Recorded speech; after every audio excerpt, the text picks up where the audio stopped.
Legendary songstress Dolly Parton has been a mainstay in the American music and entertainment industry for many years. Her signature style, sparkling personality and wit, angelic voice, and brilliant songwriting have become iconic. As she tells it, "My songs are the door to every dream I've ever had and every success I've ever achieved."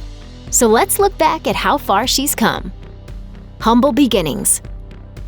Dolly was born in 1946 and grew up in Locust Ridge, Tennessee, the fourth eldest of 12 children. Her father worked in a logging camp, and her mother was a preacher's daughter and devoted mother. But the family certainly wasn't basking in the kind of good fortune she'd later enjoy.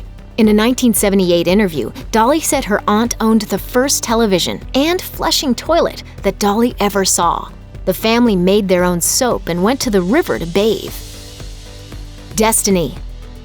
Dolly was first introduced to music by her mother. My mother used to play the auto harp and the dulcimer and the guitar, and she also used to just sing a cappella, which Mama had a great mountain voice. When Dolly's Uncle Bill gave her a guitar, she immediately started writing songs. At the age of 10, Dolly started singing and playing guitar on the local TV and radio shows in nearby Knoxville, Tennessee. Her Uncle Bill introduced Dolly to Kaz Walker, a successful grocery chain owner who had created a radio show that later made it to TV, the Kaz Walker Farm and Home Hour. Dolly became a regular on the show, then went on to make her first appearance at the Grand Ole Opry in 1959. I was scared to death, of course, because I was just a country kid. I always said that my desire to do it was always greater than my fear. Introduced by Johnny Cash, her performance of George Jones' "You Gotta Be My Baby" earned her 3 encores. Nashville bound. As soon as Dolly graduated, she moved to Nashville, Tennessee, home of country music. But before she found fame and fortune, she met a man who, in 2 short years, would become her husband. Soon she got a writing job with a publishing company, but started writing her own songs. Dolly was signed to Fred Foster's Monument Records and had her first top 40 hit with the song "Dumb Blonde." Professional connection. Dolly was just 21 years old when she was hired by Porter Wagoner to be the new female vocalist on The Porter Wagoner Show. During that time, she had a hit with Joshua in 1970, and in 1974 had 2 rapid-fire #1 songs with Jolene and Love Is Like a Butterfly. But Dolly wanted to step out on her own, and in February of 1974 announced that she was doing just that. Wagoner wouldn't agree to it, so she wrote the song "I Will Always Love You" to explain things to him, which became her 3rd #1 hit that year. He allegedly told Dolly, "That's the prettiest song I ever heard, and you can go, providing I get to produce that record." Wagoner produced Dolly's records until 1976 and recorded 2 albums after that. In 1978, Parton won CMA's coveted Entertainer of the Year. Landing on screen. In 1980, Dolly had her first movie debut in the comedy 9 to 5, co-starring Lily Tomlin and Jane Fonda. Dolly was inexperienced but enthusiastic, so she memorized all the roles in the film in addition to her own.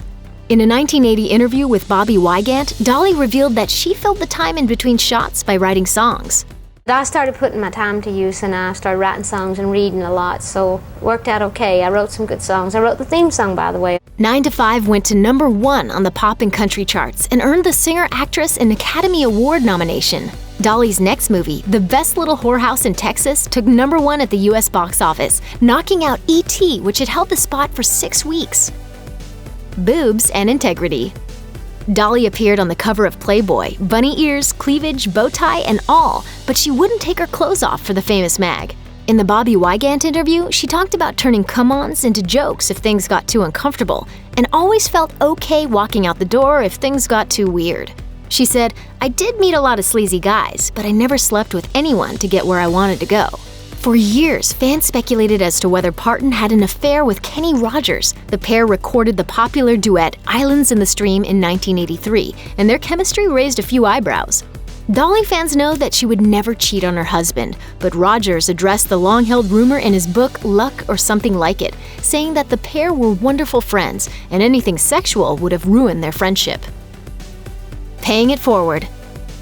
Dolly has never forgotten what it was like to grow up in an impoverished region.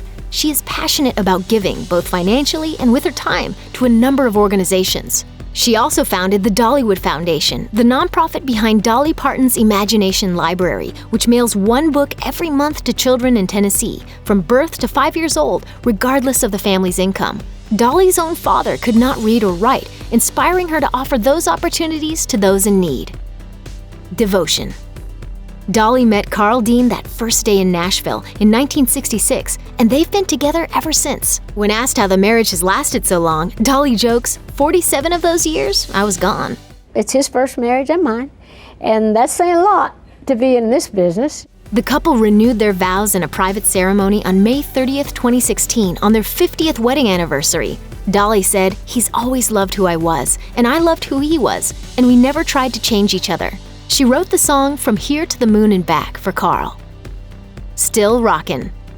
With appearances on The Voice and a recent tour for her album Pure and Simple, as she heads further into her 70s, Dolly Parton isn't stopping. She raised $9 million for the Tennessee wildfire victims, is active on social media, and has been honored with the Willie Nelson Lifetime Achievement Award. And about the Dolly look, she freely admits that she's had plastic surgery. She told Southern Living, "I'm in the public eye, so I don't care who knows what I get done. If I see something sagging, dragging, or bagging, I get it sucked, tucked, or plucked. It takes a lot of money to look as cheap as I look." But her heart remains even bigger than her hair. I've done something good. I've done plenty bad, I'm sure. But I just hope that I'll be remembered well. Thanks for watching. Click the list icon to subscribe to our YouTube channel. Plus, check out all this other cool stuff we know you'll love too.